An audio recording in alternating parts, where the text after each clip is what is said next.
بسم اللہ الرحمن الرحیم۔ سوچ اور فکر کے نئے زاویے، نئے انداز، اسلامی نظام صحت کے ساتھ اللہ ہیلتھ سسٹم میں آپ کا میزبان، آپ کا طبیب، آپ کا معالج، ہربلسٹ، نیچروپیتھک ڈاکٹر جمیل مہروی آپ کو خوش آمدید کہتا ہے۔ دوستو آج آپ سے بات ہوگی واٹر میلن، جس کو ہم تربوز کہتے ہیں اور بہت سارے لوگ اس کو ادوانا بھی کہتے ہیں، اور چونکہ یہ اس کا سیزن جو ہے وہ سٹارٹ ہو چکا ہوا ہے اور یہ بڑا خوبصورت ترین جو پھل ہے اللہ تعالیٰ نے انسان کے لیے جو ہے وہ پیدا کیا ہے۔ اور اکثر آپ نے دیکھا ہوگا کہ ہم گرمیوں میں ٹیوب ویل پہ نہانے کے لیے، نہر پہ نہانے کے لیے یا کسی کھالے وغیرہ پہ نہانے کے لیے جب جاتے ہیں دوپہر کو دوست وغیرہ لڑکے مل کر، تو اکثر فیملیاں بھی جاتی ہیں نہانے کے لیے، اور پھر اس میں یہ تربوز اگر نہاتے ہوئے ساتھ نہ ہو تو پھر مزہ نہیں آتا، مزہ دوبالا نہیں ہوتا نہانے کا نہر میں یا کسی تالاب میں، کسی کھالے میں یا کسی ٹیوب ویل کے اوپر۔ تو آج ہم جو بات کرنے جا رہے ہیں وہ ہے تربوز، جس کو ہم واٹر میلن بھی کہتے ہیں، اور اس کے بے شمار قدرتی فوائد ہیں، اور یہ ہمارے یرکان کا دشمن ہے اور خاص طور پہ ہمارے بلڈ پریشر کو بھی نہیں ہونے دیتا۔ اس لیے آج آپ اس ویڈیو میں جو ہے ہمارے اس کو دیکھیں گے، اور اس میں بہت ساری چیزیں آج آپ کو بتانے والا ہوں۔ تو بلا تمہید آئیے چلتے ہیں ہم اپنی ویڈیو کی جانب، جہاں پہ ہم آپ کو مختلف قسم کی جو ہے وہ سلائیڈ شو کے ذریعے اور مختلف قسم کی ویڈیوز کے ذریعے ہم آپ کو بتانے والے ہیں کہ تربوز آپ کیسے کھائیں گے اور آپ کو اس سے کیا کیا فوائد جو ہے وہ حاصل ہو سکتے ہیں۔ تو دوستو، یرکان کا دشمن تربوز، جس کو کہتے ہیں واٹر میلن، یعنی آپ کے جگر کے جو انزائمز بڑھ گئے ہوتے ہیں، جس میں آپ کے لیور کا فنکشن جو ہے وہ ڈسٹرب ہو چکا ہوتا ہے اور آپ کو پیلا یرکان ہو چکا ہوتا ہے، آپ کو پیشاب جو ہے وہ پیلے رنگ کا آتا ہے، پخانے پیلے رنگ کے آنا شروع ہو جاتے ہیں۔ تو اس حوالے سے آج ہم آپ کو بتائیں گے، اور اس کے ساتھ ساتھ بلڈ پریشر جو ہے اس کو کس طرح سے یہ فائدہ دیتا ہے۔ آج جو ہمارا ٹاپک ہے وہ ہے تربوز، واٹر میلن۔ تربوز جو ہے یہ دنیا کے اکثر گرم ملکوں میں کثرت سے پایا جاتا ہے، جو کہ سیاحوں کی بدولت پوری دنیا میں مقبول ہو گیا ہے۔ امریکی ریاست کیلیفورنیا کا تربوز اپنی سرخی اور حلاوت میں مشہور ہے۔ یہ مشرقی وسطی کے ہر ملک میں پایا جاتا ہے اور ہندو پاکستان میں بھی عام ملتا ہے، یعنی ہمارے ہندوستان میں بھی بہت ہے اور پاکستان کے اندر بھی وافر مقدار میں آپ کو ٹرکوں کے حساب سے اور بہت بڑے بڑے سڑکوں کے اوپر آپ کو جو ہے وہ ڈھیر لگے ہوئے ملتے ہیں۔ اور اس کو تربوز بھی کہتے ہیں، اس کو متیرا بھی کہتے ہیں، اس کو دوانا بھی کہتے ہیں، اور یہ مختلف سائز میں 20، 25، 30 کلو تک جو ہے وزن بھی اپنے اندر یہ رکھتا ہے۔ آج کل پاکستان میں چین کے درامدی بیج سے چھوٹے حجم کے ایسے تربوز کثرت سے پیدا ہو رہے ہیں جو لذیذ بھی ہوتے ہیں۔ یہ دوستو ایک مشہور پھل ہے۔ اس پھل کا پودا زمین پر رینگنے والا ہوتا ہے۔ بیج بونے کے بعد پودا 4 ماہ میں پھل دے دیتا ہے اور پھل مکمل طور پر پک کر تیار ہو جاتا ہے۔ پھل کا رنگ سیاہی مائل ہوتا ہے اور گودا نہایت سرخ رنگ کا اور شیریں اور بے حد لذیذ اور ملائم ہوتا ہے۔ تربوز مزاج کے اعتبار سے سرد تر ہوتا ہے۔ اللہ تعالیٰ نے اس کی حفاظت کے لیے اس کا اوپر کا چھلکا نہایت موٹا رکھا ہے تاکہ یہ پھل موسم کی گرمی سے محفوظ رہے۔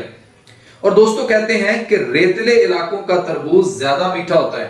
اس وقت پاکستان میں سکھر کے علاقے کا تربوز ذائقہ اور حجم میں بہتر مانا جاتا ہے اور اسے ہر شخص بڑے شوق سے کھاتا ہے۔ پکے پھل کی پہچان کیا ہوتی ہے؟ پکے ہوئے پھل کی پہچان تربوز کی یہ ہے کہ اگر اس پھل پر ہلکا سا ہاتھ ماریں تو جواب میں اندر سے مدھم سی آواز باہر واپس آتی ہے۔ یہ پکے پھل کی علامت ہے۔ دوستو تربوز کھانے کا وقت کون سا ہوتا ہے؟ تربوز کو بازار سے ہمیشہ ثابت خرید کر گھر لائیں اور ٹھنڈا کر کے کاٹ لیں۔ اس پر کالا نمک چھڑک کر استعمال کریں، اس سے یہ زود ہضم ہو جائے گا اور کوئی نقصان بھی نہیں ہوگا۔ کالے نمک سے اس کا ذائقہ بھی بہتر ہو جائے گا۔ تربوز کھانے کے 2 گھنٹے بعد کھائیں، اور تربوز کھا کر مزید 2 گھنٹے تک پانی یا کوئی اور لیکوڈ چیز جو ہے یا کھانا وغیرہ کوئی اس کے بعد استعمال نہ کریں۔ مضر سے جو اس کے اثرات ہوتے ہیں، یہ ٹھنڈے مزاج کے لوگوں میں جوڑوں کا درد بھی پیدا کرتا ہے اور بلغم کی پیدائش بڑھاتا ہے۔ یعنی دوستو ایسے لوگ جن کا مزاج سرد ہوتا ہے اور جن کے اندر ٹھنڈ بہت ہوتی ہے اور بلغمی رطوبات جن کے اندر اکثر پیدا ہوتی رہتی ہیں، ان کو یہ استعمال نہیں کرنا چاہیے۔ تربوز کو چاول یا دودھ کے ساتھ استعمال بالکل نہ کریں، کیونکہ ایسا کرنے سے ہیضہ یا بد ہضمی جو ہے وہ اس کا بہت زیادہ اندیشہ ہوتا ہے۔ اس کے بعد تربوز کو کھیرے اور ککڑی کے ساتھ بالکل نہ کھائیں، یعنی کھیرا اور تر جس کو کہتے ہیں ککڑی، اس کے ساتھ بالکل نہیں کھانا چاہیے۔ اور تربوز کھانے کے بعد کم از کم 1.5 گھنٹہ تک پانی نہ پئیں، ورنہ پیٹ میں درد، مروڑ وغیرہ ہو سکتے ہیں۔ شوگر کے مریض جو ہیں وہ تربوز بالکل استعمال نہ کریں۔ تربوز کے طبی فوائد، اس میں نمبر 1 ہے یرقان۔ جگر کے امراض میں تربوز کی اہمیت کو ہمارے جو طبیب تھے انہوں نے اس کو بہت زیادہ تسلیم کیا ہے۔ جگر کا ٹھیک طور پر کام نہ کرنا، جگر کا سائز بڑھ جانا، جگر میں گرمی کا پیدا ہونا یعنی فیٹی لیور، اور یرقان جسے موذی مرض میں جسم کا رنگ زرد ہو جانا، جسم کا گرم رہنا اور ہاتھوں اور پاؤں میں گرمی کا نکلنا، ان تمام امراض میں تربوز کا پانی 250 گرام میں 50 گرام سرکہ ملا کر 2-3 مرتبہ دن میں دینے سے بہت تیزی سے دوستوں فائدہ ہوتا ہے۔ اس کے بعد جاتا ہے blood pressure, high blood pressure. جن لوگوں کا خون گاڑھا ہوتا ہے اور وہ بلڈ پریشر کی شکایت میں مبتلا ہوں، ان لوگوں کے لیے یہ اپنے مزاج کی وجہ سے عروق اور شریانوں میں، یعنی ان کی جو بلڈ ویسلز ہوتی ہیں اور جو شریانیں ہوتی ہیں ان میں نرمی اور لچک پیدا کرتا ہے۔ یہ خون کی حدت کو ختم کرتا ہے، دل کے دھڑکنے، سر چکرانے اور بڑے ہوئے بلڈ پریشر کو اعتدال پر لانے میں بے حد مفید ہے۔ دوستو بلڈ پریشر کا مسئلہ ہے تو اس کے لیے تربوز، اس کے ہوتے ہوئے بلڈ پریشر نہیں ہو سکتا، کیونکہ آپ کو پتا ہے کہ تربوز کے اندر آرجنین اور سٹرولن یہ 2 امینو ایسڈز ہوتے ہیں، اور یہ دونوں امینو ایسڈز کیا کرتے ہیں، یہ آپ کے جسم کے اندر جا کے جو آپ کی شریانوں میں ایپیتھیلیل سیلز ہیں نا، وہاں پہ جا کے یہ نائٹرک آکسائڈ بنا دیتے ہیں، اور نائٹرک آکسائڈ جو ہے وہ آپ کے جو جسم ہے اس کی جو شریانیں ہیں ان کو کھول دیتا ہے۔ شریانیں کھول دیتا ہے تو بلڈ فلو جو ہے وہ ٹھیک ہو جاتا ہے، تو بلڈ پریشر نیچے آ جاتا ہے۔ اس کے علاوہ ایکسرسائز جس میں آپ کو سانس چڑھ جائے، وہ ایکسرسائز بھی بلڈ پریشر نیچے لے کر آتی ہے۔ تو بلڈ پریشر کا علاج ایکسرسائز سے، ڈیپ بریتھ یعنی گہرے سانس لینے سے، اور اس کے علاوہ میں نے آپ کو بتایا تھا کہ گرم پانی میں پاؤنڈ ہونے سے، اور اس کے علاوہ تربوز استعمال کریں۔ ساتھ آپ چقندر اور کھیرا اور سیب یا سلاد کا استعمال آپ نے کسی صورت اس میں نہیں کرنا، تو انشاءاللہ آپ کا بلڈ پریشر جو ہے وہ ٹھیک ہوگا۔ اس کے علاوہ دوستو خارش، گرمی کے موسم میں تر اور خشک خارش دونوں میں اضافہ ہو جاتا ہے، جس کی وجہ سے مریض بہت پریشان ہو جاتا ہے، تو اس کے لیے بھی جو ہے وہ تربوز جو ہے وہ بہت کارآمد ہے۔ اس کے علاوہ دوستو گردوں کی صفائی کے لیے تربوز انتہا کا مدر بول ہے، یعنی ڈائیوریٹک ہے قدرتی طور پر۔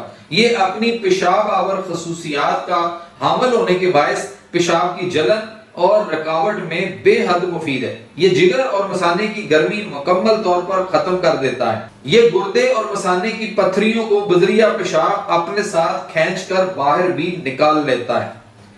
اس کے علاوہ دوستو گرمی کا بخار، یہ اپنی ٹھنڈک اور مزاج کی وجہ سے گرمی کے بخاروں میں خاص طور پر فائدہ کرتا ہے۔ یہ بخار کی وجہ سے ہونے والی دل کی گھبراہٹ، بے چینی اور جسم سے گرمی کی حدت کو ختم کرتا ہے۔ بخار میں تربوز کا پانی پلانا بہت مفید ہے، کیونکہ تربوز کے اندر گلوکوز وافر مقدار میں پایا جاتا ہے، اس لیے یہ فوری طور پر جسم کو توانائی بخشتا ہے اور پیاس کی شدت جو بخار کی وجہ سے ہوتی ہے اس کو بڑی تیزی سے ختم کرتا ہے۔ اس کے علاوہ دوستو معدہ اور آنتیں، یہ معدے کی سوزش کو ختم کرتا ہے۔ تربوز کھانے سے معدے اور آنتوں کے زخم جو ہوتے ہیں وہ مندمل ہونا شروع ہو جاتے ہیں۔ اس میں بہی کی طرح پیکٹن کی موجودگی کی وجہ سے یہ اسہال اور پیچش میں بھی فائدہ دیتا ہے۔ یہ پیٹ کی سوزش اور جلن کو رفع کرنے والا بہترین پھل ہے۔ ماہیت اس کی یعنی تخم تربوز جو ہوتے ہیں، یعنی اس کے جو بیج ہوتے ہیں،